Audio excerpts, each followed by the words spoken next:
Sir, আসসালামু আলাইকুম। Hello.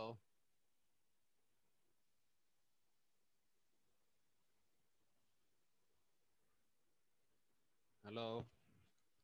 Yes sir. শুনতে পাচ্ছ আজমাইন? শুনতে পাচ্ছ তৌহিদ? Yes sir.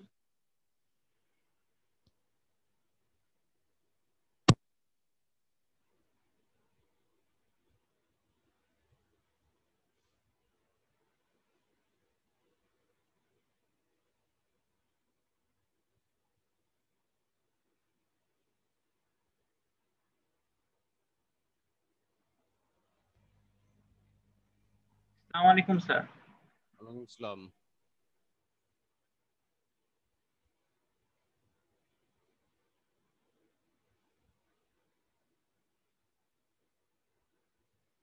আসসালামু আলাইকুম।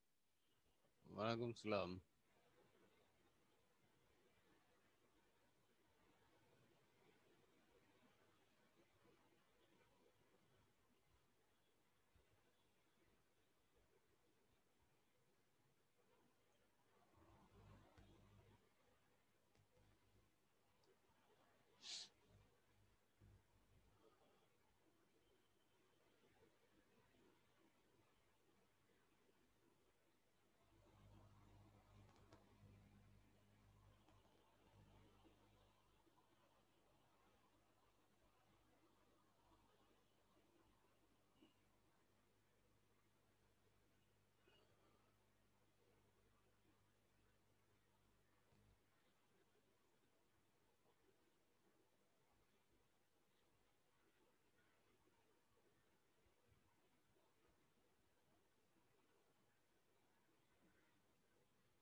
আসসালামু ওয়ালাইকুম আসসালাম।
আসসালামু আলাইকুম স্যার।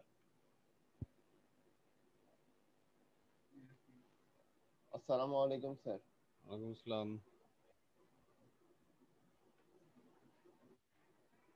আসসালামু আলাইকুম স্যার। ওয়ালাইকুম আসসালাম।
স্যার আপনি কি পিসিতে?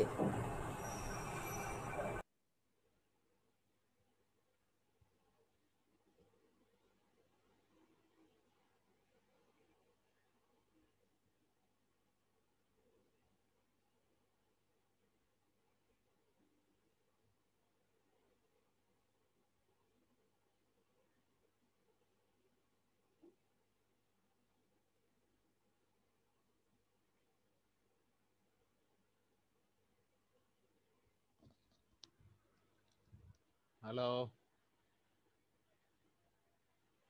Yes sir. তোমাদের পরীক্ষার ব্যাপারে সিদ্ধান্ত শুনেছো তো? তোমাদের এখন সেকেন্ড সিটি হবে, ফাইনালের হবে 20 নম্বরের। স্যার আপনার কথা হালকা আসছে। সেকেন্ড সিটি হবে 20 নম্বরের এমসিকিউ, জানো তো এটা? হ্যাঁ স্যার। তারপর সেই এমসিকিউতে তোমাদের সেট হবে, মানে কোশ্চেন শাফল হবে। আগে শাফল হতো না, এখন শাফল হবে, তাই না? হচ্ছে ব্যাপার।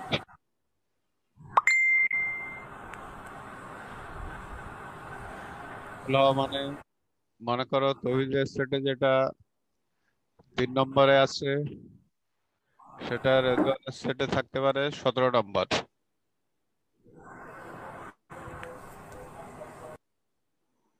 এই হচ্ছে ব্যাপার। এটা সিটির ব্যাপার গেল। সিটির ব্যাপার এটা গেল।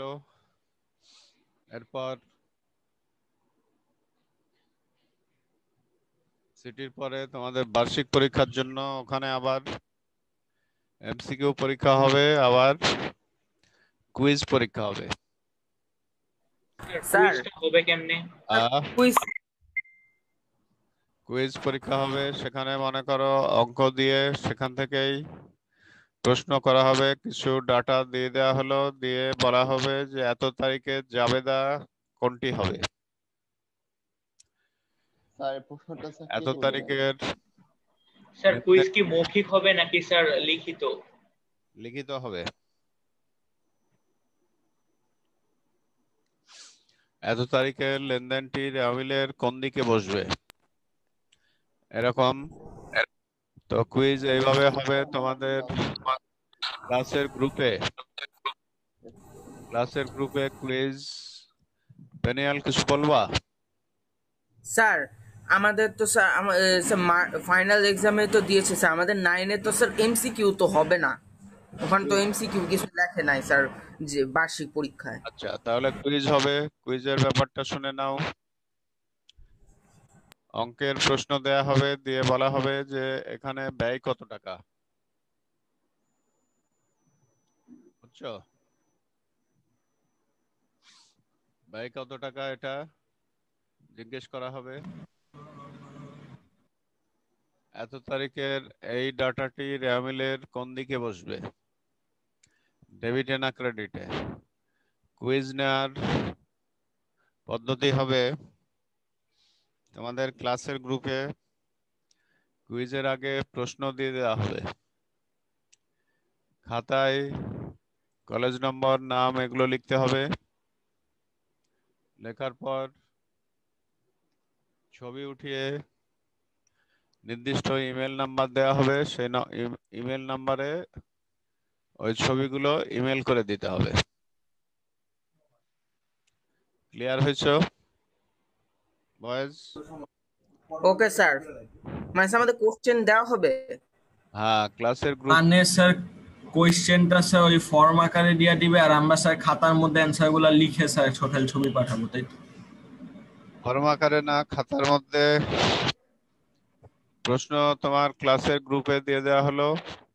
তুমি খাতায় প্রথমে নাম, কলেজ নম্বর সবকিছু লিখতে হবে। লিখে নির্দিষ্ট সময় থাকবে কুইজের উত্তর দেওয়ার, ওই সময় পর ছবি উঠাতে হবে। ছবি উঠিয়ে ছবিগুলো ইমেল নাম্বার দেওয়া হবে, সেই ইমেল নাম্বারে ইমেল করে দিতে হবে। Clear? Yes sir. Yes sir. জি স্যার। ক্লিয়ার হয়েছে? ইয়েস স্যার, ক্লিয়ার হয়েছি স্যার। স্যার এর চেয়ে তো স্যার মানে স্যার কোয়েশ্চেনের মধ্যে মানে টাইপ করে অ্যান্সার দেওয়াটা এটা স্যার বেশি সুন্দর ছিল না স্যার? এখন স্যার ইমেল সেন্ড হইলো নাকি হইলো না এই ব্যাপারে তো স্যার একটা অনিশ্চয়তা থাকে। বাই চান্স মনে করেন ক্র্যাক হয়ে গেল আর সেন্ড হইলো না, তখন কি হবে? ইমেল সেন্ড হলে লেখায় উঠবে যে ইমেল সেন্ড। একবার সেন্ড না হলে, নেটওয়ার্কের প্রবলেম হলে পরের বার চেষ্টা করবা। স্যার স্যার এই কুইজ কি এবার সেটে হবে? কুইজের সেটের ব্যাপারে এখনো সিদ্ধান্ত হয়নি, বুঝছো? কুইজের সেটের ব্যাপারে এখনো সিদ্ধান্ত হয়নি যে কুইজের সেট হবে কিনা।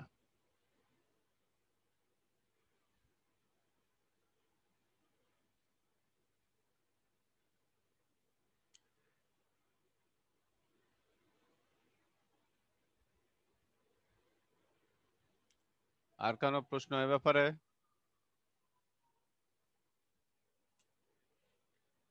আর কারো প্রশ্ন আছে?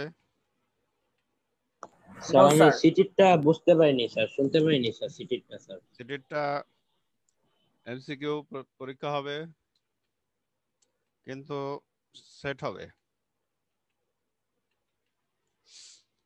কোশ্চেন সফল হবে। জি স্যার। ক্লিয়ার?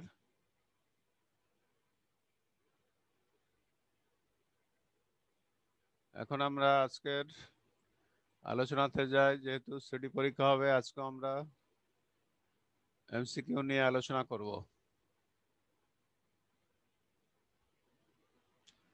স্ক্রিনে কিছু দেখতে পাচ্ছ বয়েজ? জি স্যার। জি স্যার, দেখা যাচ্ছে স্যার। যেগুলো আমরা গত ক্লাসে আলোচনা করছিলাম ওর পরের অংশ, এই জন্য এখানে 56 নাম্বার আছে। 56 নাম্বার দেখতে পাচ্ছ? জি স্যার। জি স্যার। জি স্যার। কি লেখা আছে? স্যার আমানতকারীকে যিনি হিসাব খোলেন। Very good. আমানতকারী মানে যিনি হিসাব খোলেন তাকে আমানতকারী বলে।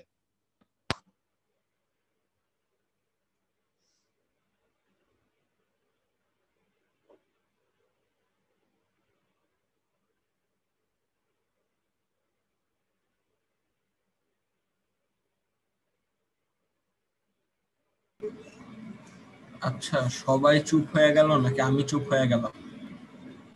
সবাই চুপ হয়ে গেছে।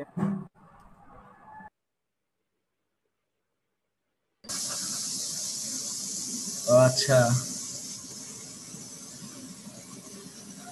এটা কি ছাড়ছস? কোনটা কি ছাড়ছি? হ্যাঁ, যে ফিস করে একটা শব্দ হইলো তো এর লিগা। ও আচ্ছা, এইটা তো প্রেসার কুকার। থাকে ব্যাংক বিবরণীতে। এই ব্যাংক বিবরণী মানে ব্যাংকের সাথে তোমার যত লেনদেন হচ্ছে এগুলো সব ব্যাংক বিবরণীর মধ্যে উল্লেখ থাকে। তুমি কত জমা দিয়েছো, কত উঠাইছো, ব্যাংক কত টাকা তোমাকে সুদ দিল, এগুলো সব ব্যাংক বিবরণীতে উল্লেখ থাকে। ব্যাংক বিবরণী কিভাবে প্রস্তুত করা হয়? কম্পিউটারাইজ পদ্ধতিতে ব্যাংক বিবরণী প্রস্তুত করা হয়। আগের দিনে একটা ছোট বই থাকতো, ওই বইয়ের মধ্যে হাতে লিখে দিত। এখন তা না, এখন প্রোগ্রাম করা থাকে। তুমি জমা দেওয়ার সাথে সাথে তোমার টাকা অ্যাড হয়ে যাবে। তোমার মোবাইলে SMS চলে আসবে। তুমি টাকা উঠানোর সাথে সাথে তোমার ওদের প্রোগ্রাম করা থাকে, প্রোগ্রামে টাকা উঠাইলে কম্পিউটারাইজ পদ্ধতিতে তোমার ব্যাংক ব্যালেন্স কমে যাবে। তারপর কোনটি ব্যাংকে জমা দেওয়া হয়? টাকা বা চেক ব্যাংকে জমা দেওয়া হয়। চেকের ব্যাপারটা হচ্ছে এরকম, যে কোনো লোক তোমাকে চেক দিল, তখন তুমি তোমার নাম উল্লেখ করে চেক দিল, তখন তুমি কাউন্টারে গিয়ে ওই টাকা উঠাতে পারবে না, তোমাকে আগে অ্যাকাউন্টে জমা দিতে হবে। অ্যাকাউন্টে তোমার জমা হলো, এরপরে তুমি টাকা উঠাতে পারবা। কোনগুলি ব্যাংক বিবরণীতে হতে পাওয়া যায়? ব্যাংক বিবরণীতে হতে জানা যায় ব্যাংক থেকে উত্তোলন, ব্যাংক চার্জ, ব্যাংক সুদ, এগুলো ব্যাংক বিবরণী থেকে জানা যায়। ব্যাংক সরবরাহ করে ব্যাংক বিবরণী। ব্যাংক বিবরণী মানে এর ভিতরে তুমি কত জমা দিয়েছো, কত উঠাইছো, সব উল্লেখ থাকে।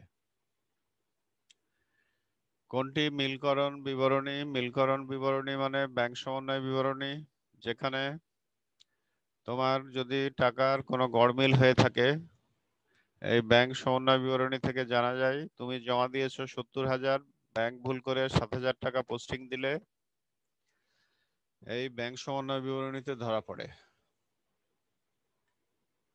এরপর আমাদের র্যামিল চ্যাপ্টারের MCQ দেখো।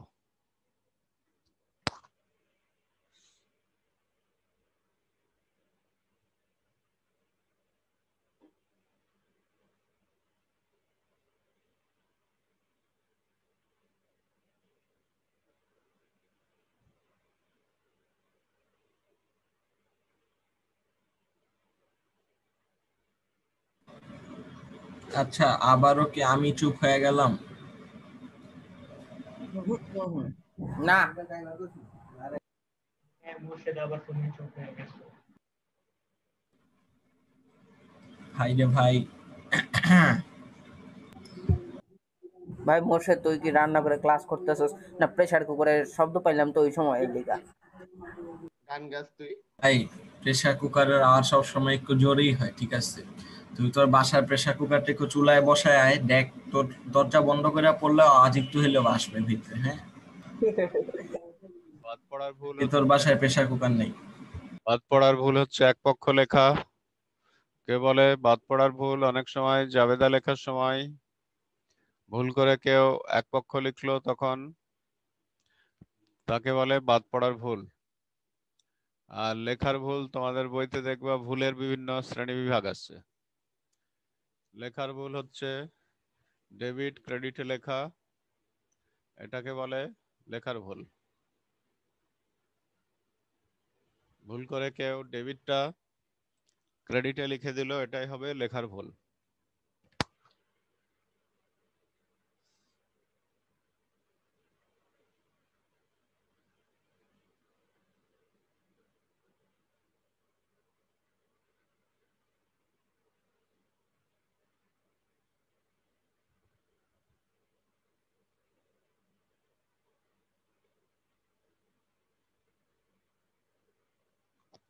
তারপর ভুলকে প্রধানত আমাদের বই অনুযায়ী দুই ভাগে ভাগ করা হচ্ছে। বেজাকিলার ভুল কোনটি? একটি হিসাবের পরিবর্তে অন্য হিসাব লেখা। মজুরি দেয়া হলো কিন্তু মেশিন হিসাবকে ডেবিট করা হলো, মনে করো। এটা এই যে এই উদাহরণটা আমি দিলাম, তার মানে MCQ আসতে পারে যে মজুরি প্রদান দ্বারা মেশিন হিসাব ডেবিট করা হলে কোন ধরনের ভুল হবে? তাহলে এটা কি ভুল বলবা বয়েজ? বেদাখিলার ভুল। হিসাব স্যার বইটা কি? জ্ঞানের অজ্ঞাতর অজ্ঞতার কারণে কোন ভুল হয়? নীতিগত ভুল হয়। মূলধন জাতীয় ভুলকে মুনাফা জাতীয় ধরলে কোন ভুল হয়? এটাও নীতিগত ভুল। এটার একটা উদাহরণ বলি। মনে করো বললো যে কলকব্জা সংস্থাপন মজুরি দ্বারা মজুরি হিসাব ডেবিট করা হলো, এটি কোন ধরনের ভুল? তাহলে এটাকে বলতে হবে নীতিগত ভুল। রেওয়া মিল শুদ্ধ করার পদ্ধতি কি? স্বতঃসিদ্ধ কোনো নিয়ম নাই। তোমাকে বলা হলো 2টি 3টি 4টি, স্বতঃসিদ্ধ নিয়ম নাই। তখন স্বতঃসিদ্ধ নিয়ম নাই, এটা ক্লিক করতে হবে। ডেবিট এবং ক্রেডিট পার্থক্য রাশিকে কত দিয়ে ভাগ করা হয়? এটা 2 দিয়ে ভাগ করা হবে। ডেবিট এবং ক্রেডিট রাশিকে 2 দিয়ে ভাগ করা হবে। যদি কখনো না মিলে তখন 2 দিয়ে ভাগ করা হবে। এরপর অঙ্কটা দেখো, অঙ্কভিত্তিক এমসিকিউটা কেমন।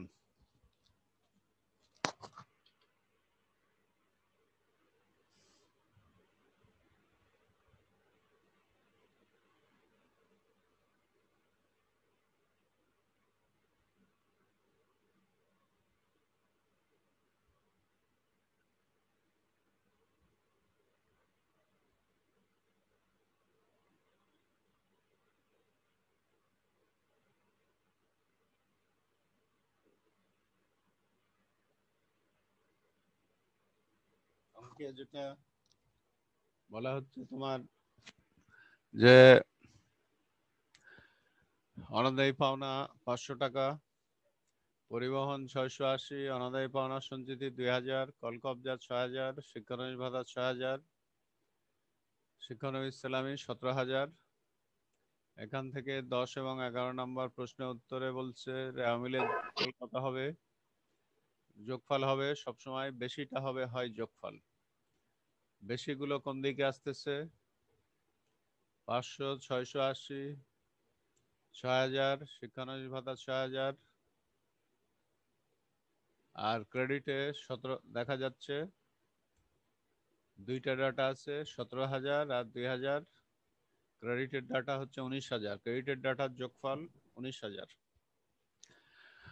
আর ডেবিটের ডাটার যোগফল মাত্র 6000 আর 6000 12000 আর 500 12500 আর 680। তাহলে দেখা যাচ্ছে ডেবিটের ডাটার যোগফল কম। তাহলে রেওয়া মিলের যোগফল কোনটা হবে? রেওয়া মিলের যোগফল তাহলে কোনটা হবে বলো একজন। স্যার অনাদায়ী পাওনা কি স্যার ডেবিটের মধ্যে নাকি ক্রেডিটের মধ্যে? আর ডেবিটে। ডেবিটে, হ্যাঁ। অনাদায়ী পাওনা সঞ্চিতি ক্রেডিটের মধ্যে। ক্রেডিটে 2টা ডাটা আছে 17000 আর 2000, 19000। এটাই বেশি, এর জন্য রেওয়া মিলের যোগফল হবে 19000। আর অনিশ্চিত হিসাবের উদ্বৃত্ত কত হবে? যদি এখন ক্রেডিটের 19000 থেকে ডেবিটের ওই 4টা অনাদায়ী পাওনা, পরিবহন, কলকব্জা, শিক্ষানবিশ ভাতা এগুলো যদি মাইনাস করো তাহলে পার্থক্য বের হবে 5820 টাকা। এটাই হবে অনিশ্চিত হিসাবের উদ্বৃত্ত।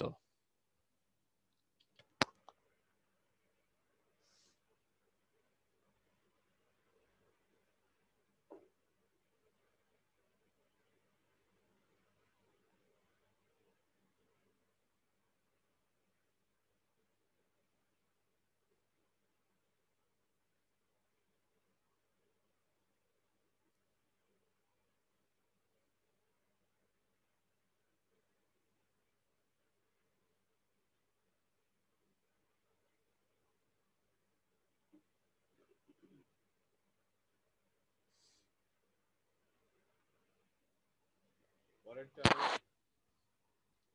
যেটা বলা হচ্ছে, এখানে প্রাপ্য ভাড়া ডেবিটে আসবে, অনাদায়ী বিনিয়োগের সুদ 6000 ডেবিটে, আমদানি শুল্ক 6000 ডেবিটে, রপ্তানি শুল্ক 6000, 8000 ডেবিটে।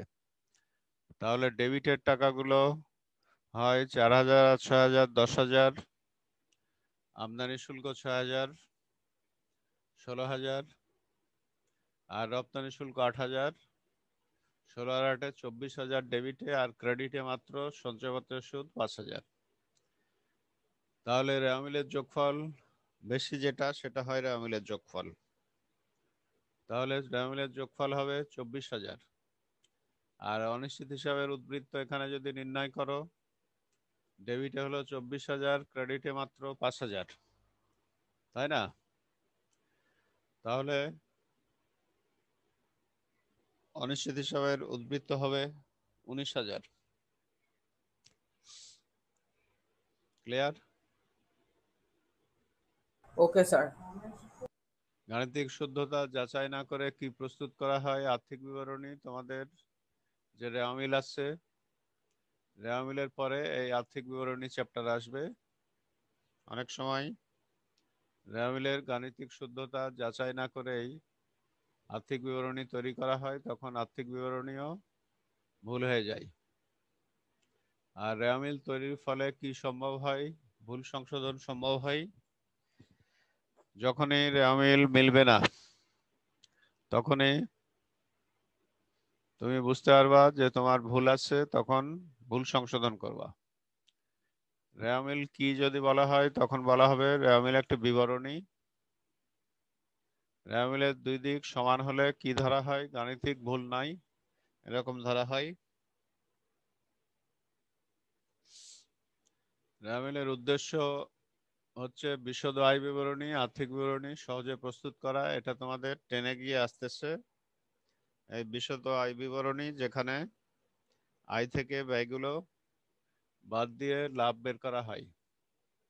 আর আর্থিক বিবরণীতে তোমার মোট সম্পদের পরিমাণ লেখা হবে। আর্থিক বিবরণীতে মোট সম্পদ লেখা হবে।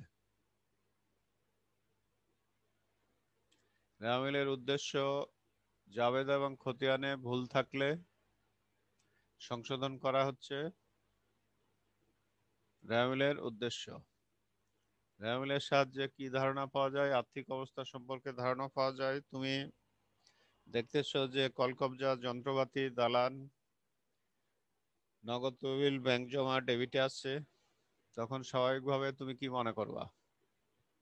যে তোমার আর্থিক অবস্থা ভালো। কোনটি হিসাবের অংশ নয়? রেওয়ামিল হিসাবের কোনো অংশ নয়। এই জন্য বলা হচ্ছে যে রেওয়ামিল তৈরি না করেও পরবর্তীতে বিশদ আয় বিবরণী এবং আর্থিক বিবরণী প্রস্তুত করা যায়। তোমাদের বই অনুযায়ী রেওয়ামিলের কোনো নির্দিষ্ট ছক নাই, এটা লক্ষ্য করেছো? রেওয়ামিলের কোনো নির্দিষ্ট ছক নাই। এরপরেরটা দেখো, একটা অ্যাব্রিভিয়েশন। যারা ইন্টারন্যাশনাল অ্যাকাউন্টিং স্ট্যান্ডার্ড কমিটি যারা বিভিন্ন ছক প্রকাশ করে, তারা রেওয়ামিলের কোনো ছক প্রকাশ করেনি।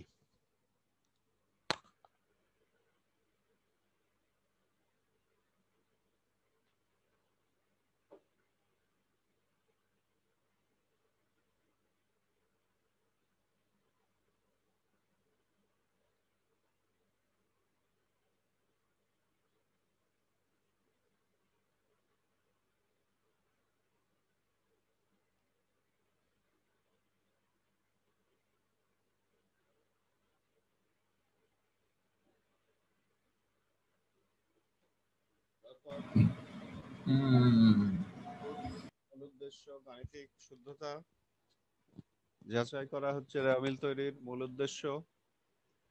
কোনটি লিপিবদ্ধকরণের সতর্কতা অবলম্বন করতে হয়? মজুদ পণ্য। কারণ মজুদ পণ্যের ব্যাপারটা হচ্ছে শুধু প্রারম্ভিক মজুদ পণ্য রেওয়ামিলে আসে। প্রারম্ভিক মজুদ পণ্য মানে এক তারিখে যে মজুদ পণ্য থাকবে বছরের শুরুতে, সেই মজুদ পণ্যই শুধু রেওয়ামিলে আসে। অন্য তারিখের মজুদ পণ্য রেওয়ামিলে আসে না। 1/7, 1/8, 1/9, 10/1 যে কোনো তারিখের মজুদ পণ্য রেওয়ামিলে আসে না। নেক্সট বলা হচ্ছে কোনটি খরচ? প্রারম্ভিক মজুদ পণ্য হচ্ছে এক ধরনের খরচ। এটা ক্রয়ের মতো, ক্রয় করলেও পণ্য আসে। আবার শুরুতে যে পণ্য থাকে এটার জন্য পণ্য আসে প্রতিষ্ঠানে। কোনটি খতিয়ানের উদ্বৃত্ত নাই? সমাপনী মজুদ পণ্য খতিয়ান থেকে বের হয় না। এটা তোমার হাতে অবিকৃত যত টাকা থাকে তাকেই ধরা হয় সমাপনী মজুদ পণ্য, যত টাকার অবিকৃত থাকবে। সমাপনী মজুদ পণ্য কাদের অংশবিশেষ? যে পণ্য তোমার হাতে অবিকৃত আছে তাই সমাপনী মজুদ পণ্য। এটা প্রারম্ভিক মজুদ পণ্য এবং ক্রয়ের অংশবিশেষ।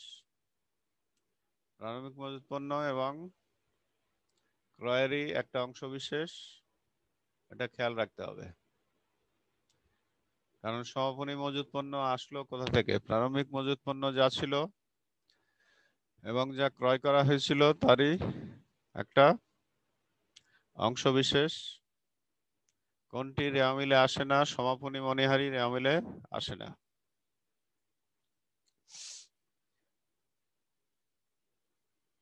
কোনটি রেওয়া মিলে আসে না? সমাপনী মণিহারি রেওয়া মিলে আসে না। কারণ না আসার কারণ হচ্ছে তোমার মণিহারি যেহেতু ডেবিটে একবারই চলে এসছে, ওই মণিহারিরই একটা অংশ হচ্ছে সমাপনী মণিহারি, এই জন্য দুইবার যেহেতু লেখা যাবে না এই জন্য আসে না। তারপর কোনগুলি রেওয়া মিলে আসে না? এর মধ্যে প্রারম্ভিক, নগদ, দেনাদার, ব্যাংক জমা, এগুলো কোনোটাই রেওয়া মিলে আসে না। আসে কোনটা? সমাপনী নগদ, দেনাদার, ব্যাংক জমা, এগুলো রেওয়া মিলে আসে।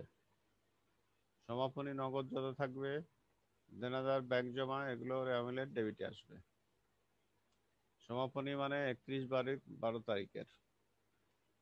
নেক্সট বলা হচ্ছে কোনটি সৃষ্টি করা হয়? অনাদায়ী পাওনা সঞ্চিতি।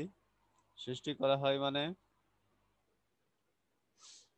অনুমান করা হয় যে কত টাকা তোমার আদায় নাও হতে পারে, এই বিষয়ে সৃষ্টি করা হয়। এবার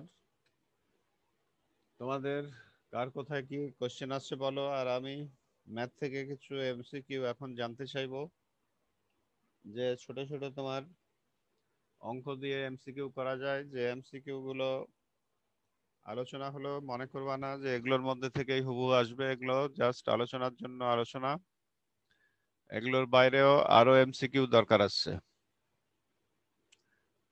এখন তোমাদের কোথায় কার কোশ্চেন আছে বলো।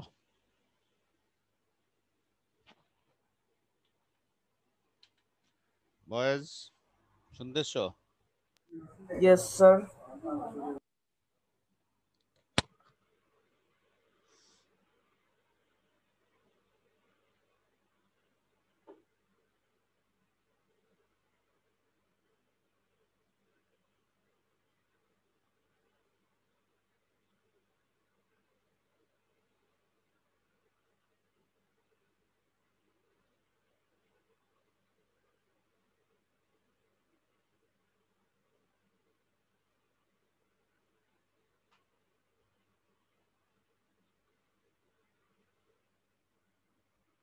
এখন যারা ক্লাসে উপস্থিত আছো তারা ক্লাস থেকে বের হওয়া না, তোমাদের স্ক্রিনশট নেওয়া হবে, বুঝছো? স্ক্রিনশট নিয়ে ক্লাসে গ্রুপে দিতে হবে আর কি। এই জন্য ক্লাস থেকে বের হবার এখন, কারণ এতক্ষণ উপস্থিত থাকলা, একটু পরে শেষ দিকে গিয়ে স্ক্রিনশট নেওয়া হবে। এখন তোমাদের কি কোশ্চেন আছে বলো, যে কোনো কেউ, যে কোনো কোশ্চেন থাকলে বলো।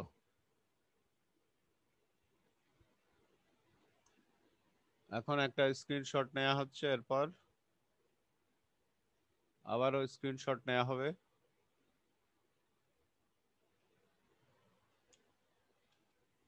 তোমাদের কোনো কোশ্চেন থাকলে বলো।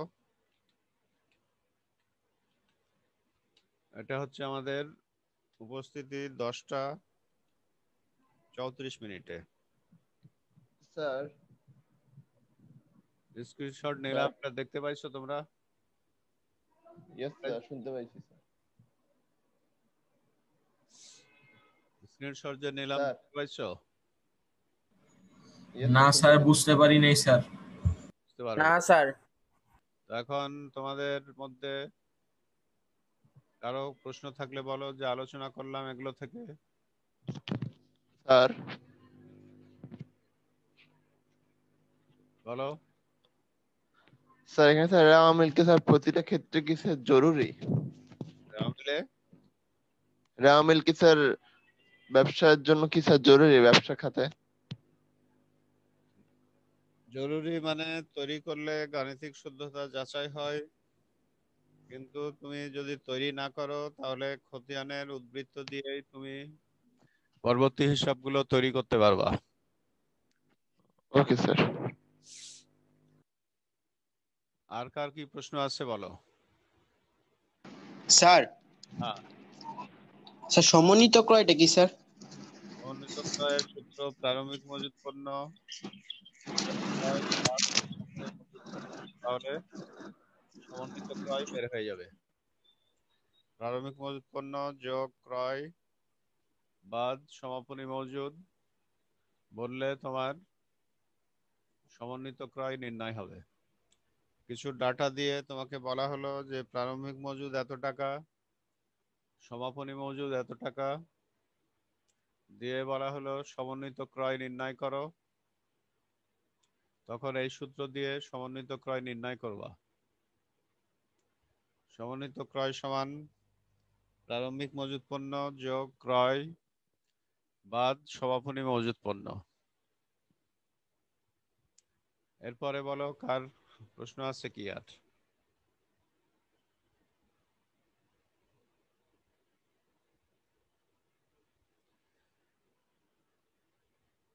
এরপরে কার কি প্রশ্ন আছে বলো।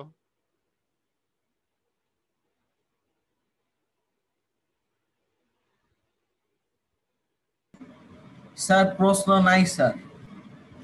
প্রশ্ন নাই, তাহলে একটা উত্তর দাও। আরিয়ান 14,156। তোমাকে বলা হলো অ্যাটেন্ডেন্স কি নিয়ে নিছে? কত তারিখ অ্যাটেন্ডেন্স নেওয়া হবে একটু পরে আবার। দীপ্ত আসার আগে নেওয়া হয়েছে। তো এখন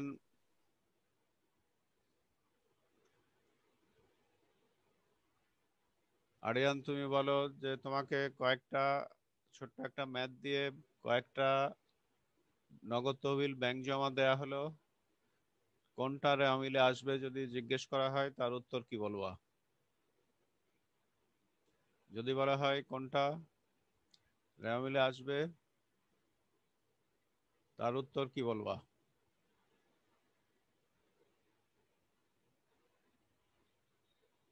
আরিয়ান শুনতে পাচ্ছ?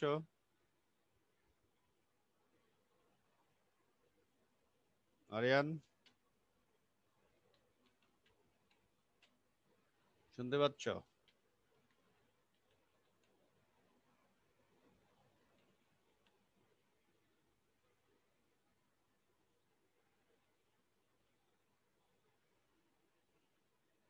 আরিয়ান শুনতে পাচ্ছ? হ্যালো। স্যার শোনা যায় স্যার। কিন্তু যাই হোক, যেটা প্রশ্ন করলাম তার উত্তর হবে 31/12 তারিখেরটা রেওয়ামিলের ডেবিটে বসবে। আমি যেটা বললাম যে কয়েকটা উদ্বৃত্ত দেয়া হলো ব্যাংক জমা নগদ তহবিলের, দিয়ে রেওয়ামিলে কোনটি আসবে বললে তার উত্তর হবে 31/12 তারিখে যে উদ্বৃত্ত সেটা আসবে।